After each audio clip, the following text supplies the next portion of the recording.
I don't care what the haters say. I'm going to unapologetically support Michigan football, Jim Harbaugh, hell, even Connor Stalions, no matter what evidence they try and throw at us from these unnamed sources. Michigan football has my support this season and beyond. And if you guys are with me, go ahead and like today's video. Let's just blow up those likes because the haters, of which there are many, have been in the comments, all the cheaters this, cheaters that, Spygate, etc. Even Ohio State fans saying, oh, these last two wins, the Michigan wins over Ohio State, they're going to get vacated. Now, not on my watch, so make sure you like the video. Put this video in the YouTube feeds of more Michigan football fans. And I just want to let you guys know that I'm wearing the Commuter Collection from Rome. Go to RHONE.com/chatsports. Get 20% off your order at Rhone. I absolutely love the Commuter Collection, and you will too. We are going to talk Spygate 2, that Lion Pete Thamel, also talk some Heisman Trophy and National Championship news and rumors. It's the Michigan Football Report by Chat Sports coming up right now.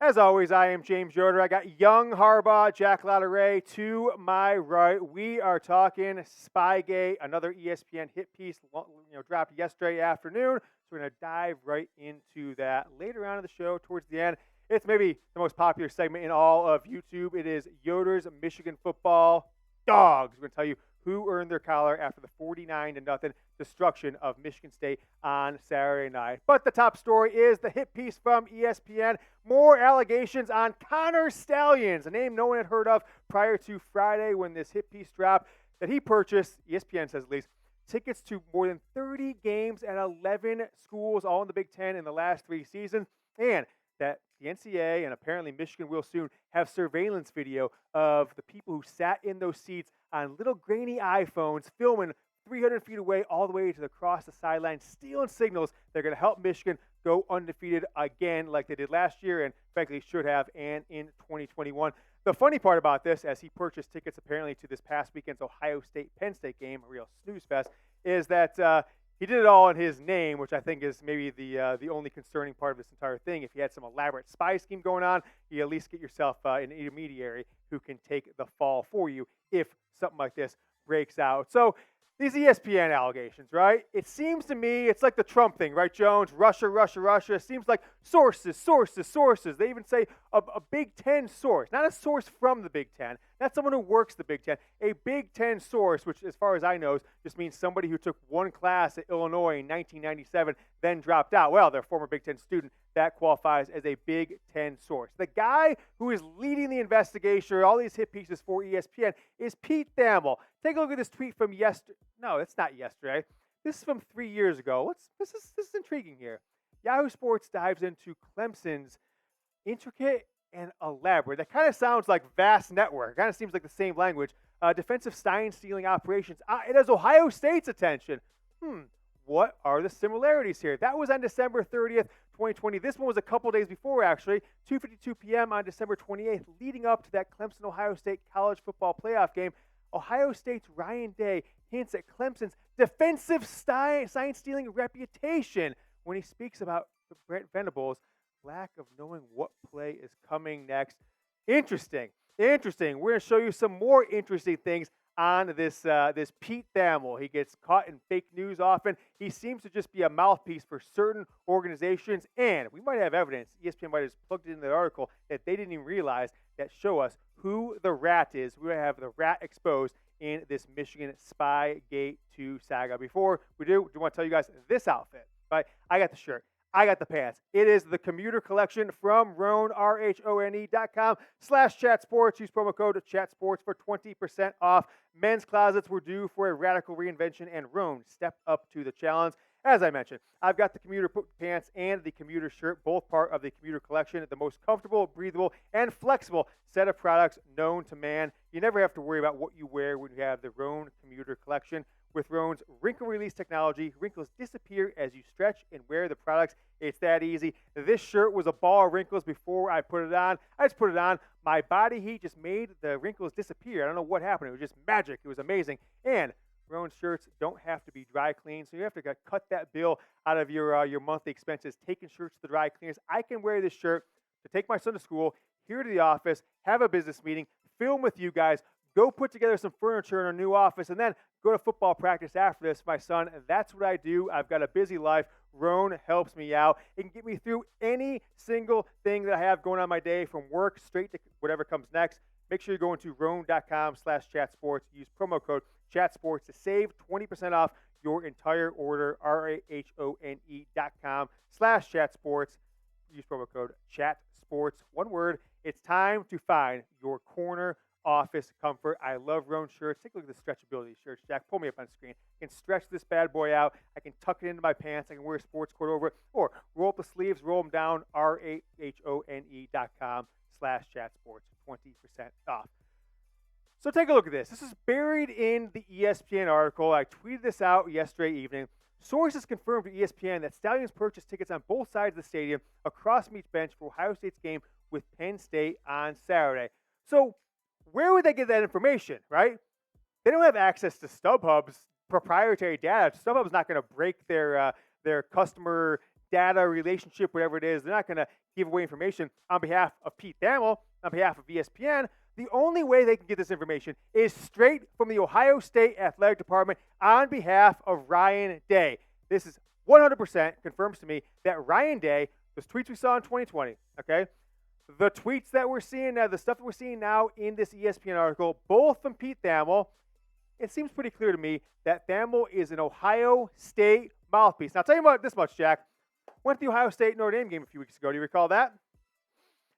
Had to be friends with a couple people in and around the Ohio State program, maybe a parent or two of players. What I was told is that Thamel put out the invite to several star Ohio State players' parents to join him, sitting right next to in these cushy seats, ESPN Game Day in South Bend. Now, why would he do that unless he wants to, get curry favor with the Ohio State program? Seems pretty suspicious.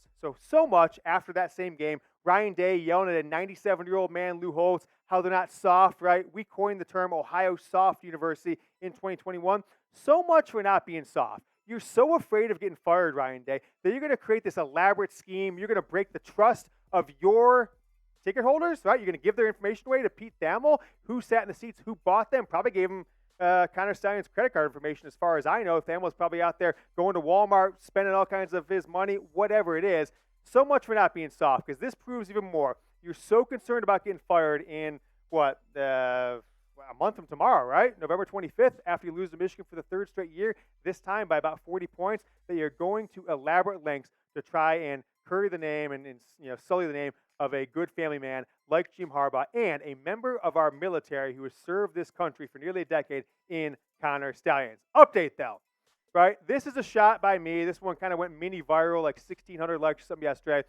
ESPN's Pete Thamel, per Pete Thamel, video surveillance provided by the Big Ten schools shows the seats purchased by Stalions were actually sat in not by a spy, but by his girlfriend, Stanford alum Lanai Kukua. So who is that name? A lot of people fell for this. They thought it was a real tweet. It was a joke, taking a shot at Thamel, the man who introduced the world to Manti Te'o's girlfriend 11 years ago. Some screenshots we showed last week, right? Sports Illustrated writer. He's been at Yahoo, been at Sports Illustrated, being ESPN. Guy can't hold down a job worth shit. Sports Illustrated writer explains how he got duped by the Manti Te'o hoax. It's because he's a terrible writer and he's just a yes man. I'll publish anything you want as long as you give him access to in some other way. It's a little scratch your back, scratch my back. How about this one?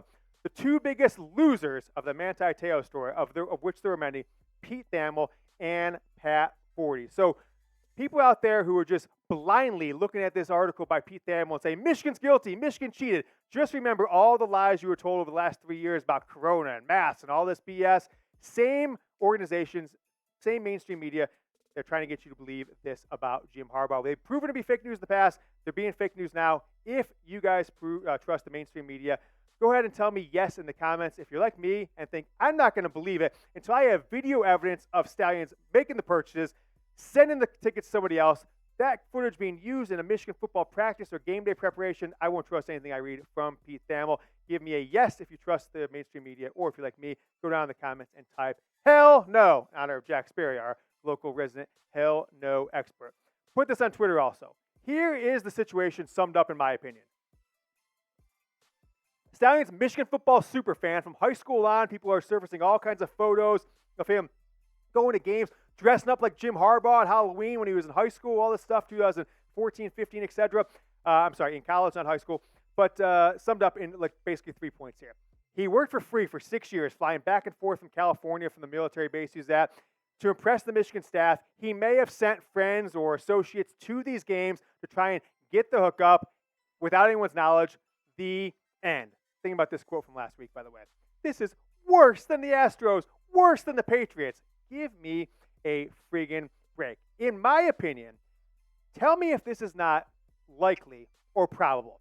Which is more probable? Let me kind of make up 2 points for a second. Jim Harbaugh is so interested in getting this advantage that he's going to hire this guy strictly to run this elaborate sign stealing scheme when he could have just had me go to any of these games for free and I would have just recorded for him, send it in there, whatever. That's more likely. It's going all the way up and down the program, this elaborate scheme over multiple years, and it just so happens that when Michigan's about to win a national championship, that Ryan Day leaks this to the press. What's more likely, that? Or you got a kid who's working for free for 6 years in his 20s while still having a full-time job, wants to impress the Michigan football coaches, wants to act like he is so good at reading film that he's got the edge. Hey, I figured out their signs. Oh, this, that, the other. If they do this, they're running. If they do this, they're passing. If they do this, they're blitzing. Whatever it is, brings this information to Jim Harbaugh, turns out to be right. And I was like, wow, this is pretty good stuff. We're going to, happens multiple weeks over a period of time. We're going to bring you on staff, Connor, making $55,000 a year. Okay, cool. That's great.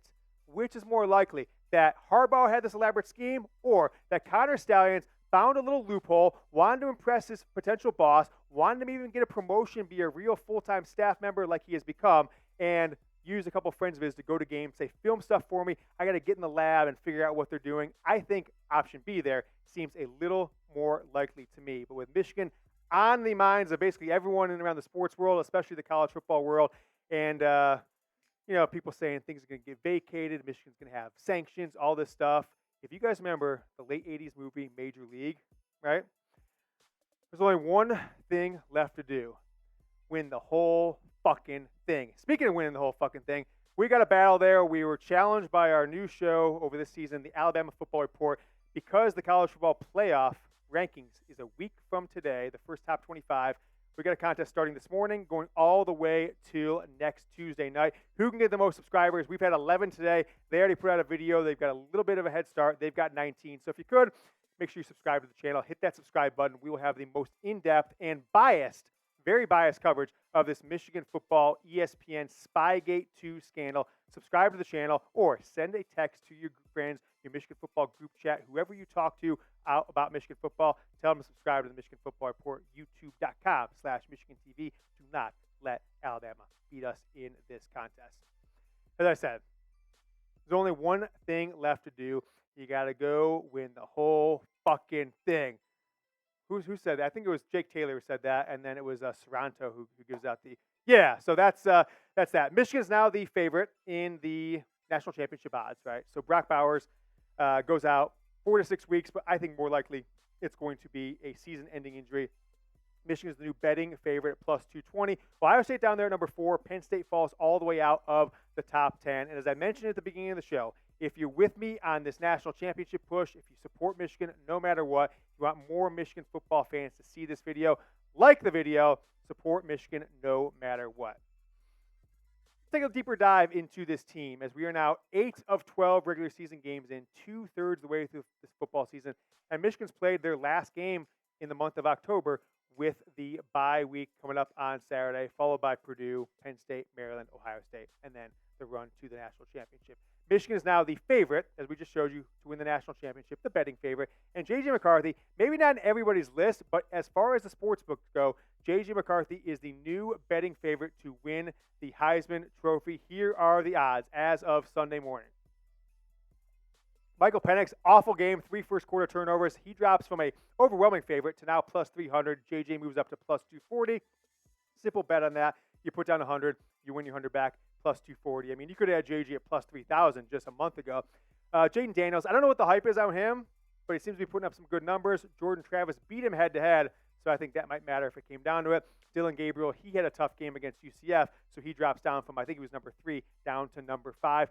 Take a look at McCarthy, your Heisman Trophy betting favorite, setting an NCAA record as of now. If the season ended today, him and Bo Nix would both set the record for completion percentage in a season. 21 total touchdowns, 18 passing, 3 on the ground, and 1 interception. That's my Heisman Trophy favorite. That is the betting Heisman Trophy favorite. And I think Michigan, Jim Harbaugh had to listen to our show last week because I said, don't be sitting here at the end of the season saying, hey, JJ was close, but, right? We didn't give him enough touchdowns. We didn't put him in a position to win the Heisman Trophy. We saw what happened. 4 touchdown passes. Would have had 5 if it wasn't for that touchdown at the end of the half where Michigan had a procedure penalty, ran the last 10 seconds off the clock, and in the half, he would have had 5 touchdown passes. The eyes around the country are now opened up on J.J. McCarthy. I'll show you my Heisman top 10 here in a second, but I'll ask you guys, who is the best quarterback in Michigan football history? I said last week, maybe even the week before, there's no question anymore for me. J.J. McCarthy is the best quarterback in Michigan football history. The only question left is whether it's after this season or after 2024, whether he stays another year or not, is whether he will be the best quarterback in the history of Big Ten football. Right now, for me, it's Justin Fields. We'll see how it shakes out, but let me know down in the comments the best quarterback for you in Michigan football history. I do this every Monday, but because of the saga of the Spygate hit piece yesterday, I did it on Tuesday. My top 10 Heisman. J.J. McCarthy, I've got him number 1. I was going to do that despite the betting odds. Michael Penix drops to 2. I've got Marvin Harrison higher than the odds. I think he's right there. He continues to have 150 yards a game like he has recently. He has potential to go against J.J. McCarthy that last game in November to maybe win a Heisman Trophy. Jaden Daniels, Jordan Travis, all the way down there, I've got Quinn Ewers and Kyle McCord. Those are Coldred Stroud's backups in 2021. Ironically, 2 years later, I've got them as my number 9 and 10. People say, James, why would McCord be there? He doesn't look that great. Well, you're the quarterback of a top 3 team in college football right now, undefeated. I think that by default puts you there over amongst other guys that could be at that spot. All right, let's take a look at Yoder's dogs. Before we show them all, Jack, I just want to make sure everyone knows who the dogs have been so far this year. If you're a dog once, you're always a dog. McCarthy, Tuttle, Blake Corum, Kalel Mullings, Donovan Edwards, Roman Wilson, Cornelius Johnson, Tyler Morris, Colson Loveland, Zach Zinter, and Carson Barnhart on offense. On defense, Kenneth Grant, Chris Jenkins, Braden McGregor, Josiah Stewart, Mason Graham, Michael Barrett, Keon Saab, Mike Sanderson, Will Johnson, Josh Wallace, and Rod Moore. Those are your dogs so far this season. We've got ourselves another dog. I had this man go first because he was the target of the assault in the Big Ten, Michigan State at the Big House last year, Jade McBurrows. And what does he do? He gets the game-sealing interception. It was already 49-0, but basically the last play for Michigan State. Jade McBurrows, you, sir, are a dog. Jade McBurrows has earned his collar, 3 tackles, 1 tackle for loss, and that interception. Junior Colson, surprisingly, many thought he was Michigan's first or second best defender, has not earned his collar yet. 11 tackles against Michigan State. Junior Colson, he's a dog. One more dog on the defensive side of the ball, and that is Derek Moore, 4 tackles and a sack. Derek Moore, dog. On special teams, Tommy Doman. Been a little under the radar. Michigan hasn't been punting that much. Got 4 punts in. I think they were all in the second half, maybe not surprisingly. Tommy Doman, 4 punts, 46.8 yard average. He's a dog. And those are my Michigan football dogs on the defensive and the special teams side of the ball. Going over to offense, right? Had 3 players earn their collars on offense. A.J. Barner, the backup tight end, 8 catches, 99 yards, and a touchdown. A.J. Barner, you are a dog. Next up, freshman Samaj Morgan. He has earned Freshman of the Week for Michigan like 6 of 8 weeks. He should have had the dog collar after that touchdown, I believe it was last week against Indiana, but with 3 catches, 39 yards, and that touchdown last week, I'm kind of making this a multi-game dog. Samaj Morgan, dog. And last but not least, you guys have been waiting for it all year. I've been waiting for it. RG3 has been waiting for it. There's an orgy in the end zone, 5 carries, 30 yards, and that 1 touchdown. Alex Orgy, he's a dog. He got in the end zone. He scored that last touchdown for Michigan on Saturday night. And those are Yoder's dogs versus Michigan State. If you made it to the end of today, it's a little longer video than normal. You are a dog. Let me know down in the comments by typing dog. Give you guys checks. Make sure on next video we give a shout out to like the first 10 people who comment dog. So go down there in the comments and type yourself dog. We will be back on Wednesday with another Michigan football report. So I see you guys then. Go Blue.